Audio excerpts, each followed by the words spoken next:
അരുവികൾ പോലും വറ്റി വരണ്ടൊരു യമനിലെ സബഹ് ഗോത്രത്തിൽ ഇരവിലും തൊട്ടാൽ കൈപ്പൊള്ളുന്നൊരു വെൺതരി മണലിൽ മധ്യത്തിൽ പലവിധ വർണ്ണ പൂക്കൾ തിങ്ങിയ മധുര മനോഹര തോട്ടത്തിൽ പളപള വെട്ടി തിളങ്ങുന്നുണ്ടൊരു പളങ്കുളി നീല കൊട്ടാരം. ആ കൊട്ടാരത്തിന് തട്ടുകളെട്ടുണ്ട്.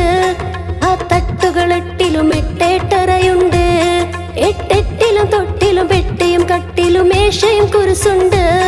കതിർ കത്തും തിതന്തിയും എത്തും മണിമുത്തും മയിൽ സിഫത്തും പല പുത്തൻ ചിത്രക്കൊത്തും തട്ടും മെട്ടും വെച്ചുമകന്തും ഒരു മിത്തു തുരുത്തിനകത്ത് തുരുത്തു പകുത്തു പടുത്തുയർത്തിയെടുത്തൊരു കട്ടില് നാലാം തട്ടിലിരിപ്പുണ്ട്.